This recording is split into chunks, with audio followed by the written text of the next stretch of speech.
Europe 1 Soir, 19h-21h, Pierre de Villeneuve. Europe 1 Soir jusqu'à 20h avec Philippe Guibert et Joseph Massescaron. Et on attend toujours le gouvernement Barnier. Des tractations se poursuivent, les consultations aussi. Et cet après-midi, c'était au tour de 3 LR d'arriver à Matignon. Larcher, Retailleau, Wauquiez, alors on ne sait pas lequel apporte l'or, la myrrhe et l'encens. Bon voilà, mais en attendant, on ne sait surtout pas. On ne sait surtout pas avec quoi ils sont repartis.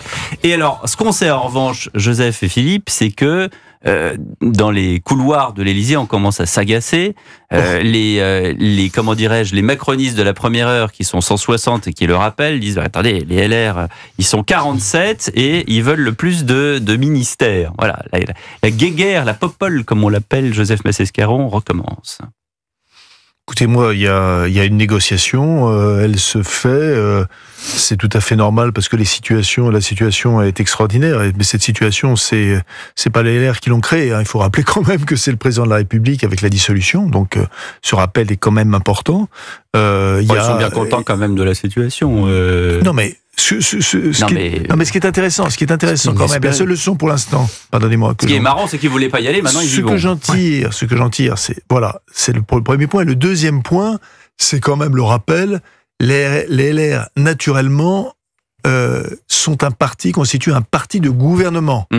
Alors que je ne pense pas que le PS, qui autrefois était un parti de gouvernement, peut passer maintenant pour un parti de gouvernement, avec le sort réservé à M. Cazeneuve. Même ceux qui restent, les hollandistes, Non mais attendez. Non mais arrêtez de me regarder comme un ovni. Je parle du PS. Je parle du PS, oui. Le PS, le groupe PS, je disais, ne se comporte pas, n'est plus un parti de gouvernement. Oui, voilà, c'est tout. Vous parlez du PS d'Olivier Faure. Parti de gouvernement. Vous savez qu'il y a 2 PS maintenant. Il y a le parti d'Olivier Faure, il y en a qu'un. Et il y a le parti des hollandistes, dans lequel vous retrouvez...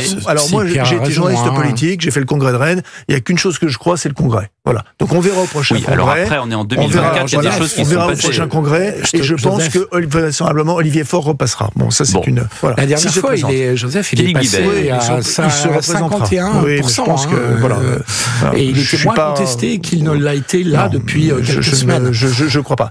Mais non, franchement... On connaît mal les socialistes, Joseph. Ah non, je connais très bien justement les socialistes. Comme j'ai dit, j'assistais au congrès de Rennes, donc je connais très bien les socialistes. Nous, on voit, permettez-moi, une scission quand même au rang des socialistes. Non.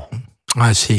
Il y a des différences, il y a des sensibilités, il y a des courants, c'est normal. Oui, enfin là, ça commence à être abyssal. Non, mais maintenant, on veut... Dans les 66 députés du PS, c'est pas la même ligne, Joseph, vraiment. Les 66 députés. Mais pareil pour les LR. Hein. Non, mais je vous parle pas des LR, là on parle du PS. Même pour le Rassemblement Vous me dites national. il y a un PS, il y a une ligne. Moi je vous dis non. La ligne que je viens de donner, c'est que le PS refuse d'être un parti de gouvernement. Je suis désolé, vous pouvez donner ça de toutes les manières. Il n'empêche que le PS refuse d'être un parti de gouvernement. Le bureau politique du PS refuse d'être un parti de gouvernement. En s'adossant au nouveau Front populaire. Maintenant, ça c'est le premier point. Maintenant, il y a des négociations. C'est tout à fait normal qu'il y ait des négociations, parce qu'en plus, donc il y a une situation qui est particulière.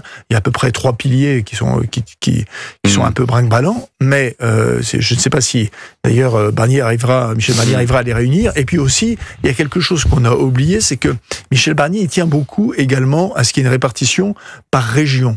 Également. Ça, c'est un élément important. C'est vrai qu'il l'a dit quand il était en Savoie, notamment. Non, il ne faut pas prendre ça comme une... Non. C'est dans son tempérament et c'est dans son ADN. Donc, ce qui explique aujourd'hui qu'il y a non seulement négociation, évidemment, sur les ministres, mais également interrogation sur les ministres délégués, également même sur les secrétaires d'État, pour arriver. Donc, c'est un ensemble... Voilà, qui est en train. Alors, il suffit qu'il y en ait un qui saute, parce que apparemment, de monopoliser la parole, je suis désolé. Mais c'est ma faute aussi, parce que je vous ai relancé. Mais Emmanuel Macron tenait à ce que M. Séjourné reste ministre des Affaires étrangères. Il tenait. Voilà. Maintenant, il voudrait qu'il remplace Thierry Breton. C'était pas le souhait. Qui libère une place. C'était pas le souhait. Oui. C'était le souhait ni des ambassadeurs, ni du Quai d'Orsay, ni de Michel Barnier. Bien.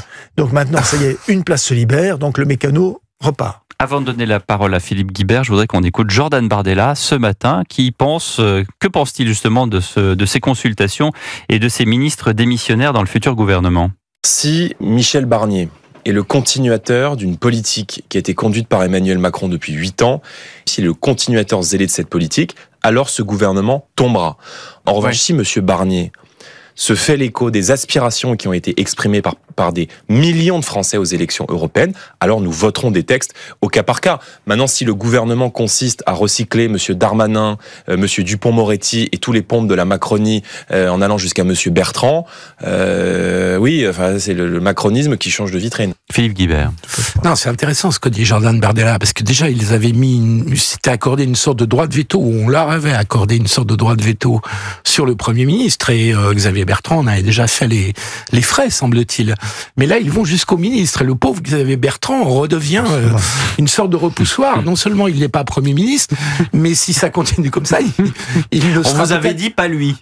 Il ne sera même pas ministre. Mais même pas un ce qui est intéressant, c'est qu'on inaugure vraiment une coalition. Je rappelle quand même que si on a eu cette dissolution, c'est parce que la coalition entre macronistes et droite, les Républicains, n'a pas marché entre 2022 et 2024.